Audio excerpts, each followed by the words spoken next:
then. Welcome, everyone. Thank you for attending this policy pop-up webinar organized by the Professional Development and Enrichment Subcommittee of the Professional and Administrative Senate. My name is Joshua Braverman. I'm a senator on the PNA Senate representing the College of Biological Sciences, and along with Alex, I am one of the co-chairs of the PD&E subcommittee this year. We're so grateful to see everyone in attendance for today's events. On behalf of all of us here at the PNA Senate, we appreciate and value your engagement in our programming. Today's session is titled Navigating Library Services. I can do that at the libraries? Most of us are very familiar with the physical materials, online academic journals, or other very well-known traditional library offerings. Today's presentation is an opportunity to hear about all of the other ways that the libraries can support your work as a PNA staff member here at the University of Minnesota, including but not limited to course support, research support, and a variety of workshops. Today, Kristen Clark, Director of Library Enterprise Systems at the University of Minnesota Libraries, will be moderating a session with Emma Mullis and Kat Nelson. Emma is the Director of Open Research and Publishing at the University of Minnesota Libraries. In this position, Emma leads a department that includes publishing, research data services, and research information management, or ORP, or Open Research and Publishing is also home to the Data Curation Network. They work closely with faculty, researchers, graduate students, and undergraduate students to expand open access publishing expertise and infrastructure on campus. And Kat is a librarian and collections coordinator for social sciences at the University of Minnesota Twin Cities. She's the library liaison for the Departments of American Indian Studies, American Studies, Anthropology, Asian American Studies, and Sociology. Kat is also highly involved in supporting undergraduate researchers through teaching career-focused sections of CLA 1002, 3001, and H. Cole 3101. A quick word about logistics of today's webinar. Kristen, Emma, and Kat have prepared a slide deck for all of us covering an overview of library offerings that they would like to highlight. After they present their material, they will open up the rest of their session for a Q&A session moderated by Kristen. We encourage all of you to use the Q&A feature of Zoom to pose questions at any time during today's webinar. We ask that you do not use the chat for this purpose. If you have any technical questions for today, we have Lessa, Shannon, Jamie, and Alex here, along with myself, from the PD&E subcommittee to help with any technical issues. Please message us directly. Today's webinar will be recorded and made available to all registrants, synchronous and asynchronous, via email when it is ready, as well as being posted on the PNA Senate website. However, that does tend to take a couple of weeks as we have to caption it, and that can take some time. We ask that you do be patient with us. With all of that out of the way, I will hand things off to Kristen. Great. Thanks, Joshua. Thank you for you all for joining us today, and for those that are listening to the recording through the presentation at a later date. As mentioned, my name is Kristen Clark, and I'm the Director of Library Enterprise Systems at the libraries. I have a pleasure of working with library staff across all 5 of our campuses in supporting the library systems that provide access to our print and electronic resources.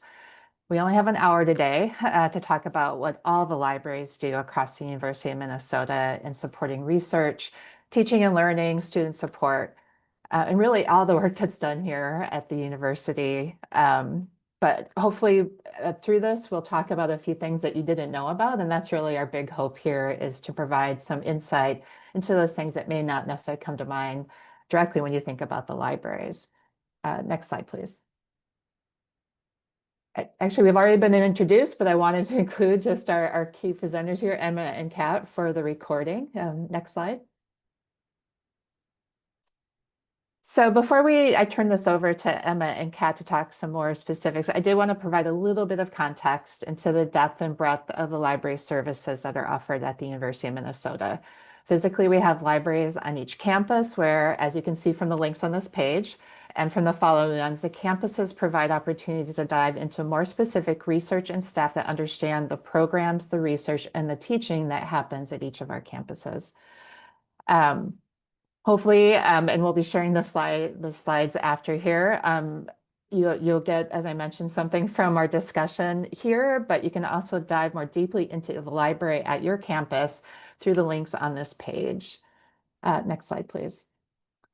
At the Twin Cities, which is where Emma, Kat, and I are at, we have several locations and areas of specialty, from special collections to, as you see, architecture, health sciences, and law. Next slide, please. And on the St. Paul campus, we also have a couple of libraries a library that's out in Chanhassen at the Horticultural Library. So again, many places where the libraries are available. Next slide. I did though just want to mention, because of our focus on the various services that you may or may not know about, I did want to mention that we have resources that are available across all of the libraries, and this is our shared resources. We have collections, as Joshua mentioned, that can be shared and requested from one campus or another library, and we do have some electronic resources that are available to all campuses. We also, however, have some unique resources and services that especially due to licensing requirements, may only be available to a specific campus. We're not going to dive into that too much, but please just know that one of the questions we actually get quite a bit here is who has access to what. We definitely, again, try to be as broad as possible, but a lot of times the affiliation or access is defined by the campus affiliation or how someone is in the HR. Again, for many of our resources, this is great just to contact and use those links on the website to learn more specifics about each campus. But with that, I'm going to turn it over to Emma here to talk more about some specific services. Great, thank you. Next slide. Wonderful. My name is Emma Moles, as introduced. I'm the Director of Open Research and Publishing at the University of Minnesota Twin Cities campus. I am going to be talking about very general services that partially fall under my department, but also live with librarians and library staff across the libraries. So you are seeing my face, but please know there is an entire group of people who are actually the experts in this area, and I am just representing them. The biggest takeaway that I want all of you to know is to think about your own research that you do here at the University of Minnesota. You may not be in a research role, but many folks in P&A are in a research role. So I want to highlight specifically the services for you as a researcher that are provided here at the libraries. The libraries has experts in tracking research outputs or research information management, research data, open access, and copyright. I think the biggest takeaway is whether you have a question in all of these areas or a single area, please come to the libraries. We can help you out. You don't necessarily need to know who can help you out. Just come to the libraries and we can get you sorted out. No matter which campus you're on, no matter which department you're in, we will help you. So don't worry about getting the exact right contact point. Come to the libraries and we'll get you triaged and sorted to an expert. Next slide. So I'm going to start with a brief overview at experts at Minnesota or experts at UMN. This is a website that you can actually go to, experts.umn.edu. This website tracks research outputs of UMN researchers and is run by the libraries. So here is an automated and also customizable website to find all of the research that comes from the University of Minnesota. It will lead you to the specific article, to the specific data set, to the abstract, whatever it is that the research output is, it is discoverable through this website. It also creates research profiles. So if you are an employee who does do research, you likely have an experts at UMN profile. These are automatically created and they pull in a fair amount of data automatically or through an automated process. You can, however, if you have an Experts at UMN profile, customize that. I've included a very small screenshot here, but if you navigate to Experts, you can find more examples of this. It acts a little bit like a Google Scholar profile if you're someone who's familiar with that system. You can add your research outputs to this. So if you gave a conference presentation that was not automatically included in your research profile, you can add it to your research profile and really have a bit of a digital CV. There is a fair amount of automation. So if you are someone who uses ORCID, that's associated with your grant funding or your research outputs, this is also included. I should note that not every UMN employee is automatically given a experts profile. Many are. It's sort of done by job class, and there's lots of technicalities around that. So if you are someone who engages in research, chances are you have a profile. Please know that if you have any questions, you can contact the librarian who runs this service. The contact information is all on the Experts website. If you are someone who works in a department or a lab or a center, and part of your work is actually to collect some of the research that is created within your environment, Experts can actually help you do some of that. So if you run reports on the number of grants received, the amount of research articles that are authored in any given year, Experts is a really valuable resource. There's also some visualizations that can be done as well through Andy Herzog, the librarian who runs this program. So please take a look at it. It's a fantastic service that we provide here from the libraries and a good thing to know about because some of you may be doing this by hand. You can really plug into many of our automated services. Next slide.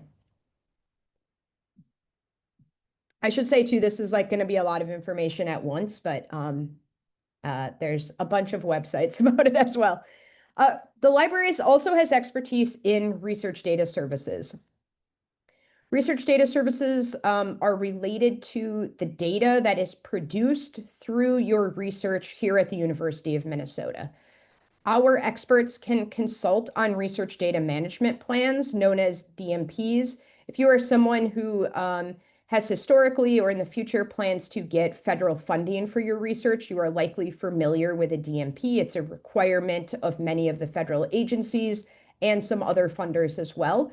So if you need help developing a DMP, please reach out to the libraries. This is consultative work that we do on a fairly regular basis. We can also assist you in meeting funder data sharing mandates. Not all, but soon all of the agencies will have their policies out. The federal granting agencies will have their policies out about how to meet their data sharing mandates. If you have questions about that, if you are new to an agency, perhaps in the past you received NSF funding, you are now shifting to Department of Energy funding. If you are new to your funder and want to learn more about the funder mandates that are in place, please reach out to a research data services librarian or any librarian, and they will get you to research data services. We can also help you locate data repositories that fit your needs. So part of sharing your data is to have it in a place that can actually be accessible to researchers now and in the future. There are a variety of data repositories. You may have specific needs that are associated with your data. We can help you locate a data repository that fits all of your needs, fits your funding needs, and really is a good place for your data long term. The research data services librarians also curate research data. So this is a very hands-on process that is working directly with researchers. The data curators have specialty in the data itself, so can ensure that your data is reusable in the future by researchers in your field or from other fields as well. We also run DRUM, which is the name for the data repository for the University of Minnesota. You can go to DRUM. It is one of the repositories that we run here from the libraries. This provides publicly accessible data from research projects at the University of Minnesota. If that is a location for your data that fits your needs and you are interested, please reach out to Research Data Services. We will help curate your data and ensure that it meets all of the requirements to be shared publicly. Next slide. The Libraries is committed to open access. If you do not work in the libraries at the University of Minnesota, I think a thing that you should know and be very proud of is we have a very strong history of supporting open access here at the University of Minnesota. This includes librarians, again, from across campuses and with a lot of different disciplinary focus, but we can help you do a lot of things with your research to make it free to the public and free to access. So if you are still in the phase of writing an article and you have not yet selected a publication for it to be published in, if you want that work to be not behind a paywall and free for anyone in the state of Minnesota or in the world to read, please come to the libraries. We can help you navigate selecting a journal, selecting a license that makes the most sense for your work, and we'll ensure that it meets public access mandates that, again, are frequently required from federal funders, but also from some other private funders as well. We at the libraries actually run a publishing program as well.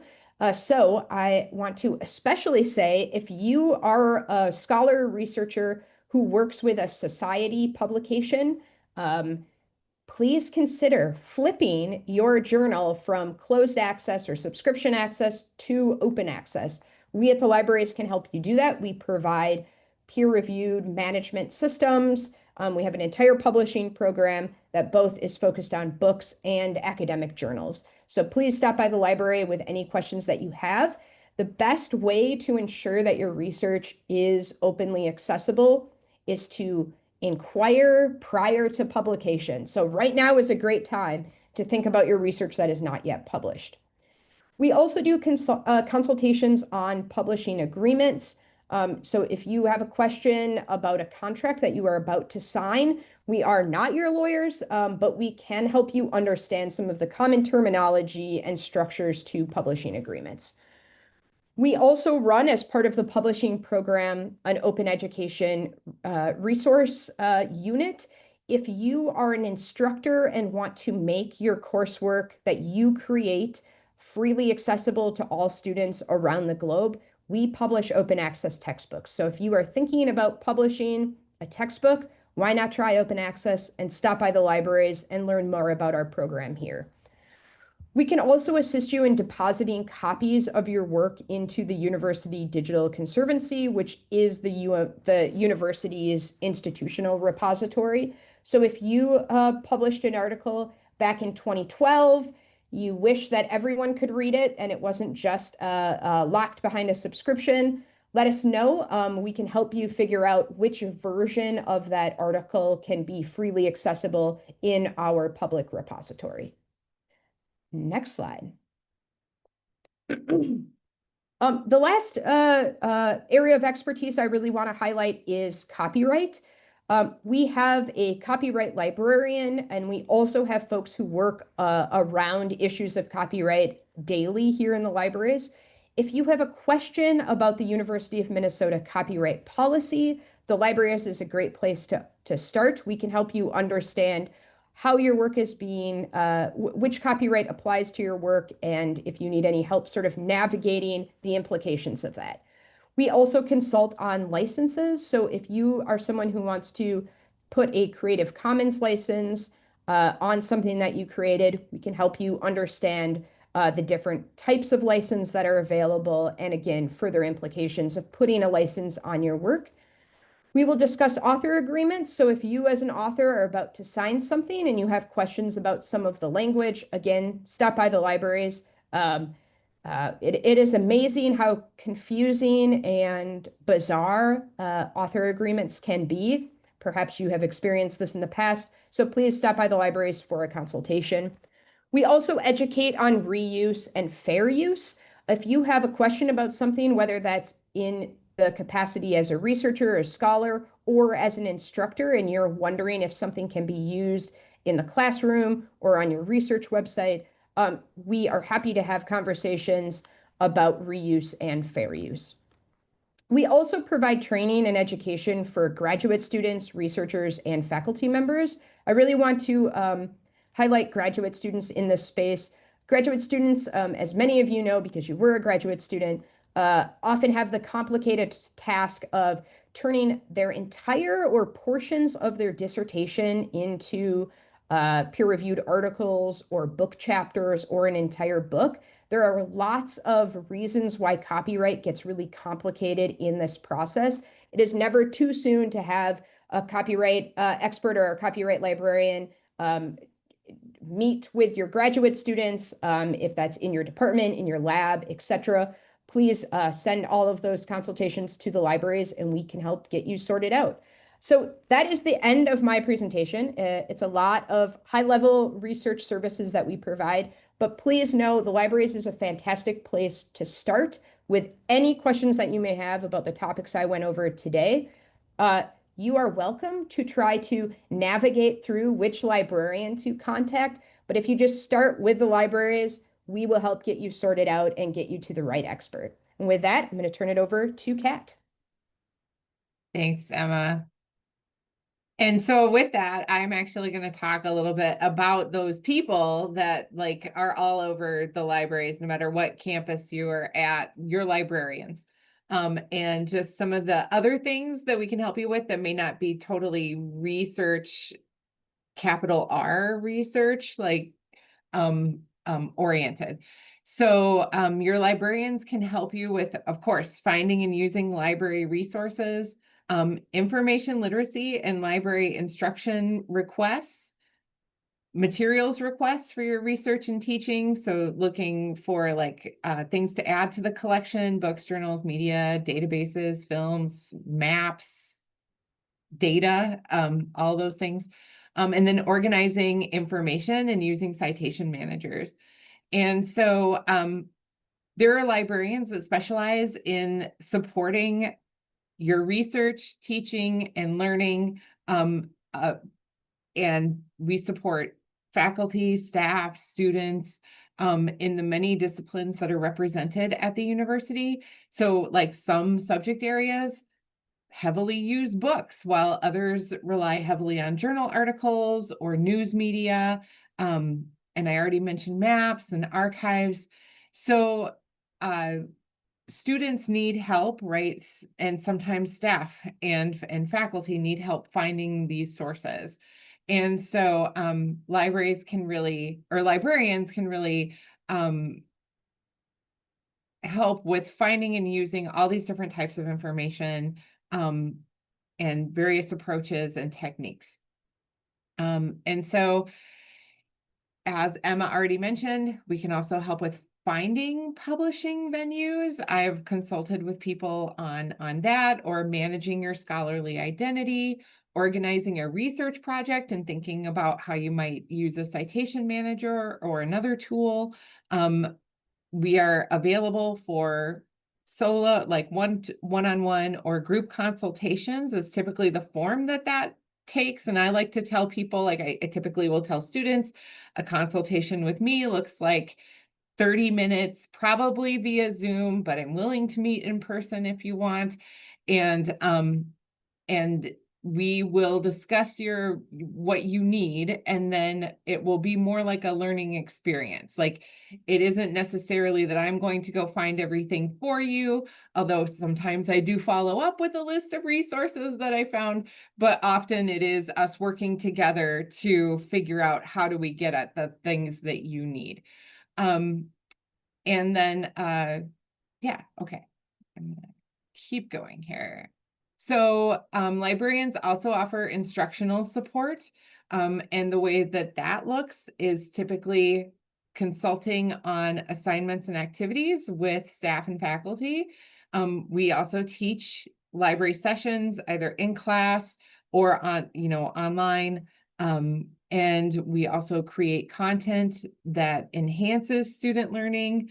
And so teaching them how to use the library resources, as well as thinking about those bigger sort of information literacy issues and understanding that information ocean that they're swimming in, which works to build critical thinking skills and other types of skills that are actually going to be able to be carried forward into their personal lives and their career choices and all of those things, and make them more successful students.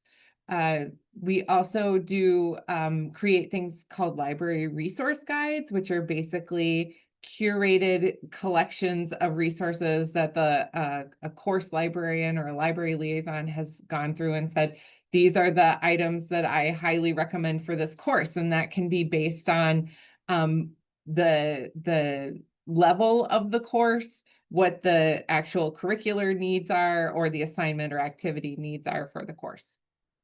And then put those all on one page so the students don't have to go digging through a whole lot of other resources. It's all just right there. And then we also, so the library's system-wide works directly with CourseWorks and the bookstores. And we have heard about this CourseWorks thing to get required materials for students. The libraries will basically, what we do is we search for multi-user ebooks before the bookstores order the book for purchase, and try to find those multi-user ebook licenses that will allow us to provide, then like if we can purchase one of those, we can provide that book for all of the students. And this actually helps to keep the costs lower for CourseWorks in general. And so there is a link on the slide there for the CourseWorks order and request form and the email, which I believe works for all the system-wide campuses. And then you have access to the way that those library materials are brought into a course is through the Canvas page on the library course materials page. So if you are one of those people that are like designing the Canvas sites or creating templates for colleges and departments, think about that library course materials page and how useful it may be for accessing the course materials and also those library course guides, because students can also access those through a link that's on that page. And it's pretty easy actually to pull those library course materials into that library course materials page. And so you can do that yourself, or faculty can do that themselves, or you can contact the libraries. And I know that the folks at the Twin Cities that work in course materials will actually set those course pages up for you. All right. You can also, if you have questions about your course guides or any of this, just contact your librarian. Some other services that the libraries has, and is obviously, these things are all going to vary depending on which campus you're on, but I think that these are pretty all standard, right? So you can request and check out books from the library as a staff person. Like, you don't have to be faculty, you don't have to be a student, you can actually just go use the library. You can use those electronic journals, get access to the news databases that we have and other streaming databases. There's a bunch of video streaming databases that you may have access to.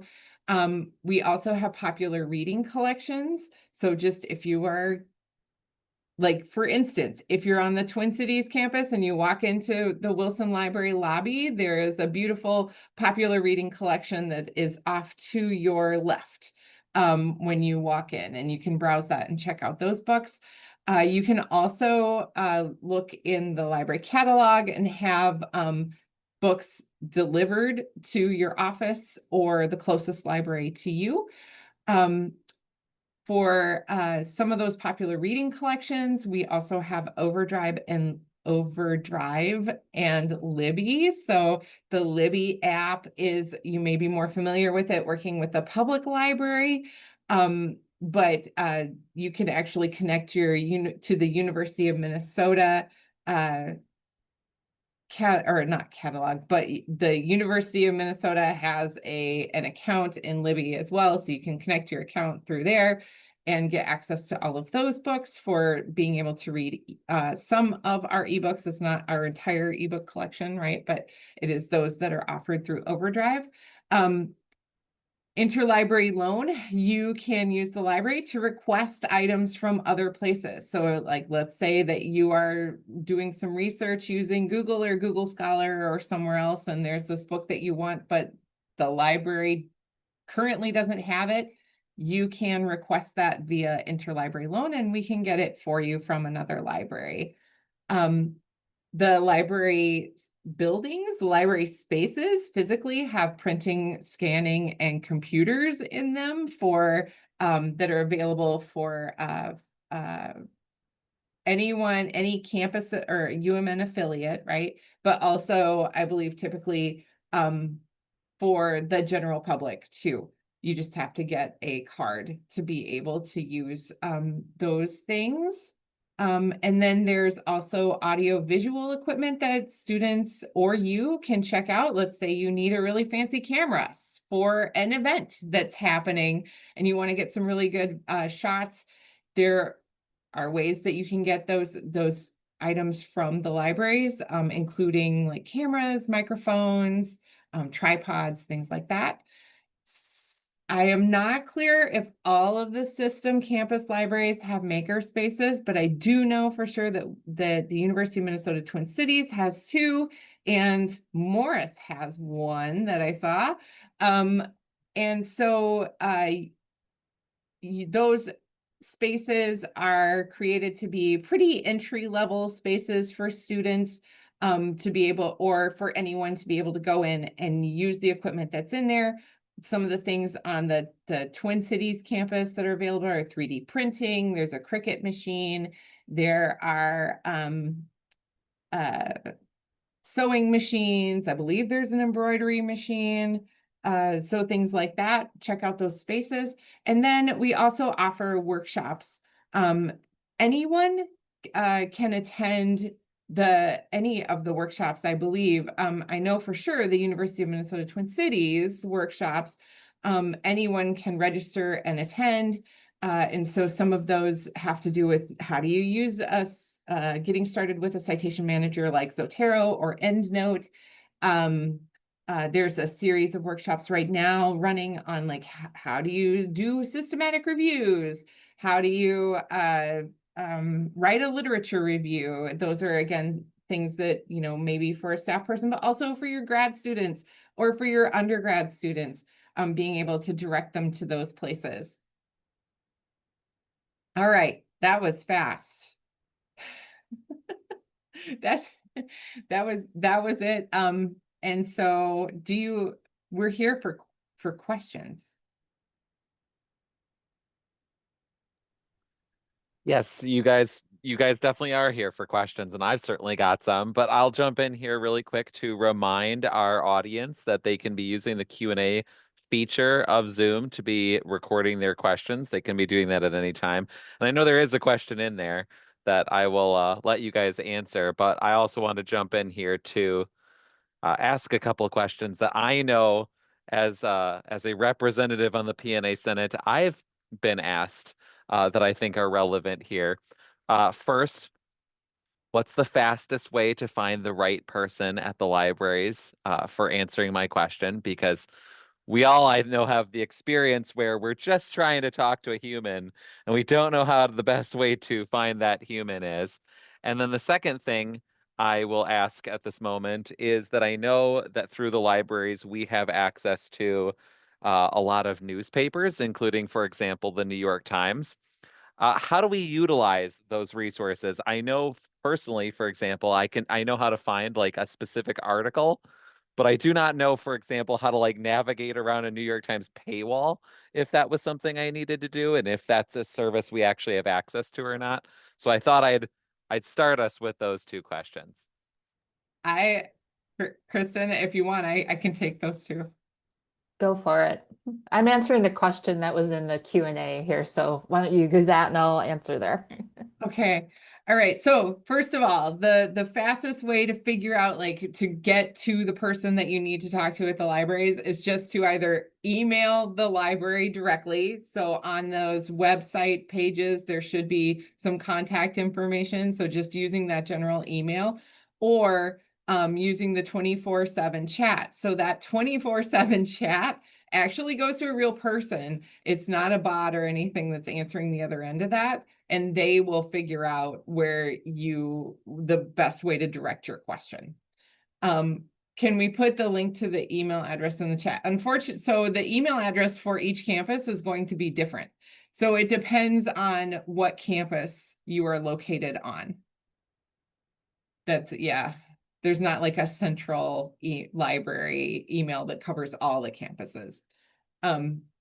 And so going to those web pages, the library website for your individual campus, will be the easiest way to figure that out.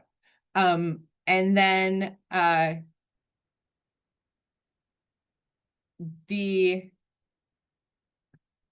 Yeah, I can answer about the newspapers. sorry, I'm sorry, I'm reading the chat. Yeah, go ahead, Emma. Yeah, sure. So, yeah, newspapers are a fantastic thing, and I won't get into library and information theory for you, but I think one of the things to know is that large information brokers, whether that's the New York Times or some of our vendors, are as interested in possible as getting a university to pay as many versions of a subscription as we can. So New York Times is a great one to ask about. Some campuses pay double for a New York Times subscription. The last university I was at was this way. To get to the New York Times, you navigate to newspapers. So actually, if you just do a Google search of New York Times, UMN, you'll find a library webpage. You can also just search for the source on the library's main search bar on any of the campuses. That will get you access. What you have access to does not look the same as like if you have the New York Times like app, if you have a personal subscription. This is true for the Star Tribune as well. So we do have access to the articles and to the newspaper. It's just not formatted in the same way as it is for some of those user end apps.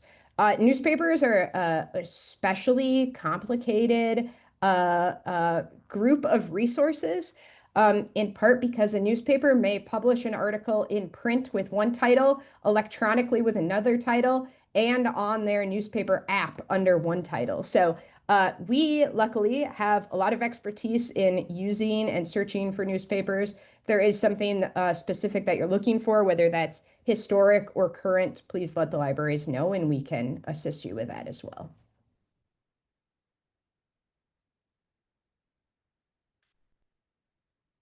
Kat's doing a live demo of finding the New York Times.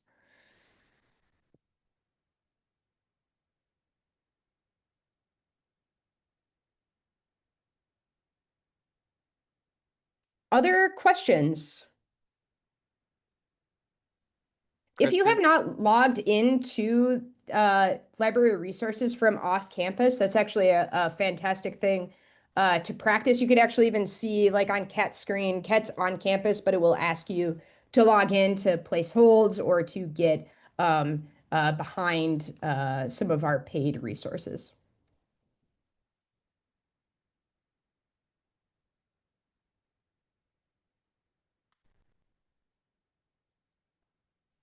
Kristen, do you want to answer verbally the Q&A question that we got earlier?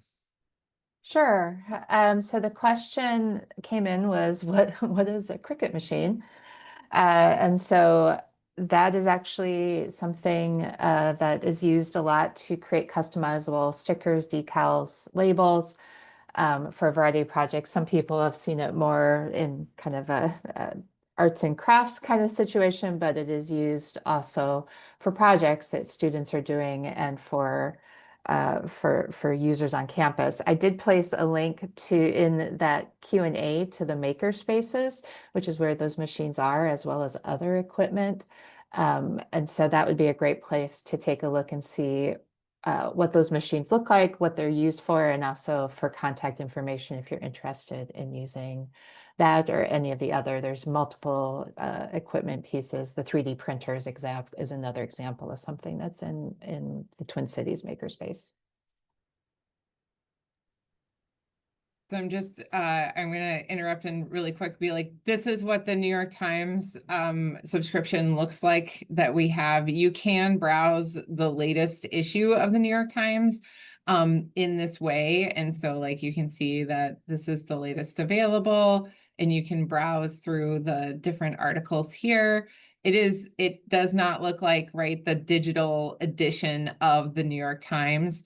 Again, because it would cost a lot of money for us to get a digital subscription to the New York Times for everyone. So this goes through one of our databases. Yeah, so this is just a little bit more about what that looks like.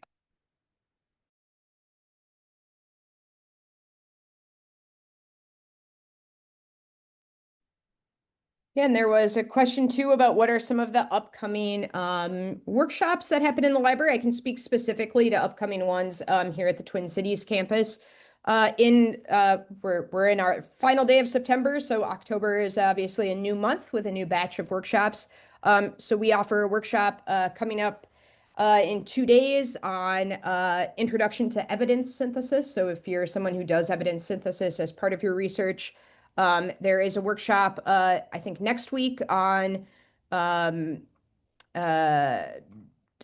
services for military veterans, whether that's staff or students. There's also, as Kat said, we have a number of workshops around our makerspace. So sewing and embroidery falls into that. There's a wide variety of workshops. Yeah, pick your poison. Some are virtual, some are in specific spaces within the libraries. Thanks, folks. I have another question that I'll throw in here because this is another one that I realized that my constituents would want me to ask here. I know you guys name dropped open access journals and open access publishing, and I know that there's a concern among some of us, a fear maybe, rational or not, about predatory journals and predatory publishing and the intersection points between that and open access. And I was just wondering, do the libraries help us navigate that? Do you keep a compendium of publications that could be predatory? Maybe we need to define what that is that I'm even talking about before we talk about it. But anything you might have to offer in sort of navigating the potentially fraught part of the open access publishing realm would be great. Yeah, sure. Yeah, happy to talk about that, Alex. I mean, I think for those of us who do research, research takes a long time. It's a lot of energy and effort that goes into our research. When we get to a place where we have a research article and we're looking for a venue for publication, that's not to be taken lightly, right? Especially for some research takes years and years to get to that point of having an actual article or output. So determining where to publish is a big deal. I mean, I think there are many folks who chase a certain select amount of titles because those are, depending on your discipline, maybe the number one place to publish. Right now, across the publishing landscape, a lot of things are changing. It's being heavily impacted by artificial intelligence. An increasing amount of journals are using AI to do desk rejects. So that means when you submit to a journal, a human is actually not even looking at your article. It's being rejected right away. So this complicates the topic of predatory publishing. What are we talking about when we're talking about predatory use? I think in the early days of open access, with the introduction of hybrid access, which means that authors are being asked to pay to make something open in an otherwise closed journal. Is your money actually getting you what you want? Should you be charged a $3,000 fee in order to publish an open access article? Those are all really good questions. And I would say that those are practices that happen even across well-established publishers and well-established journals. So what's predatory to one researcher might not be predatory to another publisher or to another researcher. Sometimes researchers have publication fees built into their grants, so they may have a pot of money to actually pay those. Others do not. So figuring out where to entrust your research is a really serious question. There are lots of journals that do not charge high fees or any fees at all for authors to publish in their journals. Does that make these journals predatory? No, actually, it doesn't. In the field of mathematics, for example, there have been open access journals for decades, and they do not have what would maybe fall under that view of predatory. So talking to a librarian is a great point to help you navigate these questions. I would say the number one thing to come away with is, or to go into those meetings with, is what is your goal in publishing? If your goal is to get into a top tier journal in your field, then you're probably going to have to do whatever that top tier journal asks of you in order to publish in that journal. If your goal is to meet your federal access mandates from your funder, you have more options. If your goal is to ensure that your research is accessible to the Walgreens pharmacist in Southeast Minnesota or the agronomist in Northwest Minnesota, then you also have a lot of options. So I think that's a great question, Alex, and we in the libraries are happy. The publishing landscape is changing a lot, as is open access. So really great questions and a lot of things to consider. We in the libraries have thought about a lot of them. I would say the thing that we will not do is provide you a list of these are the good journals, these are the bad journals. Good journal, it's entirely contextual to what your needs are as an author. Thank you, Emma. I think that's probably the most comprehensive answer to that question I've ever received. So I really appreciate it. I would like to give you folks an opportunity to talk more about experts at Minnesota, because I did not know this resource existed. So I've been checking it out as you folks have been talking, and I am curious. I know that there's two things you said we could do, and I would like to have a little bit more information about how I would do them. One is edit or update a profile, or where I would go to do that, and B, how you had kind of mentioned like you can use this to try to figure out where research outputs are coming from on a specific topic. What are the different mechanisms that I can use to do that on here? I know that you guys have been willing to do some live demos here. Maybe I thought it would be possible to just help us navigate that Experts at Minnesota website a little bit.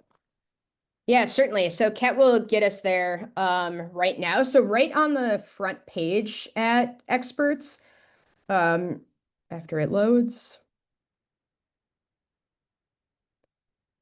So Kat, if you just scroll down just a tiny bit, right there, more about Experts at UMN or at Minnesota.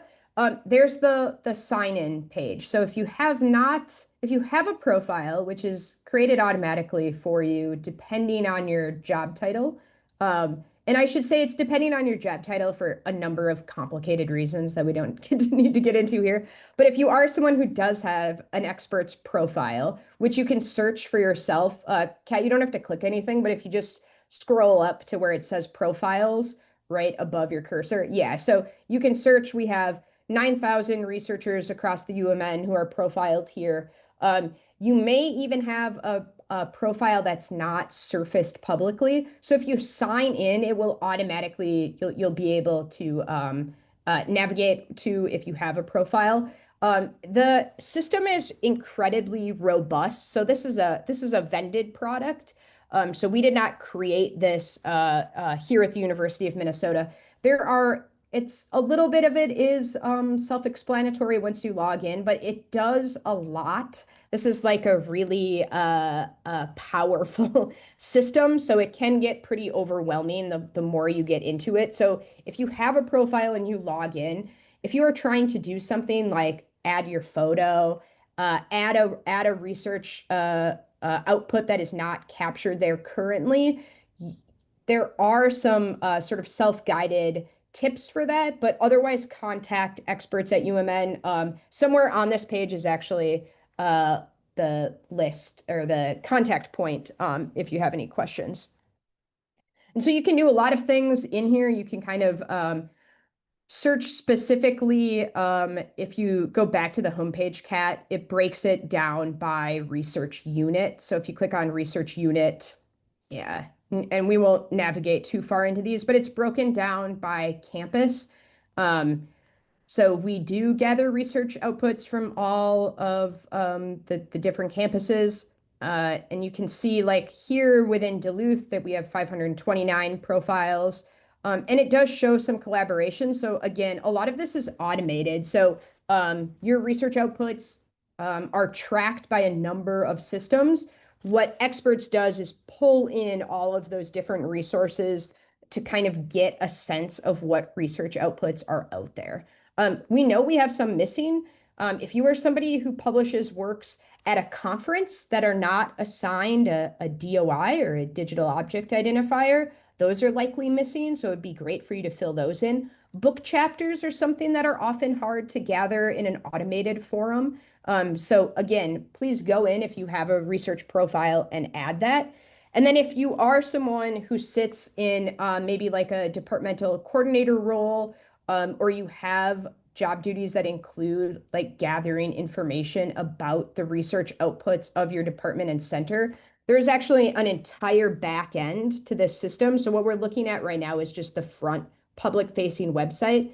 The back end of it, if you were to log in, is incredibly rich and data rich and complicated. So please know to just reach out to Experts if you have something specific that you're looking for. So if you wanted to see all of the research done at the University of Minnesota that was focused on K-12 education, we can pull that for you, knowing that there might be some gaps because research is, there's a lot of research that happens at the University of Minnesota. Tracking every data point is really complicated, and we do feel like we're getting pretty close with some of our automated tools, but it does take some assistance from researchers.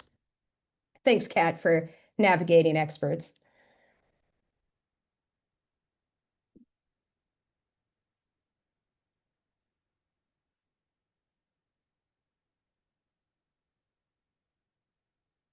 Any final questions? I just want to mention one additional use for Experts as well. I show it to undergraduates who are looking for faculty research sponsors. And that gives them a really good way to locate faculty who are working in areas that they're interested in, and also to find some of the faculty's work because those research outputs are listed there. It makes it just very easy. Yeah, and with that, I believe we're going to conclude today's webinar. On behalf of the PNA Senate, Kristen, Emma, and Kat, we want to thank you for speaking to us today. I'm sure our discussion today was interesting and informative for everyone in attendance. Thank you again for coming. Before we end off today, I just want to encourage everyone to consider serving on the PNA Senate. If you value programming like today's webinar, it takes the participation and encouragement of all of you here today to help make that happen. And Alex and I, as co-chairs of the PD&E subcommittee, want to make sure that every voice matters. And if you're interested in learning more about Senate governance, please go online to the University Senate website at usenate.umn.edu. We very much value your feedback and participation, and we do ask that you please fill out the post-event evaluation, which you will receive via email, and it was in our chat today as well.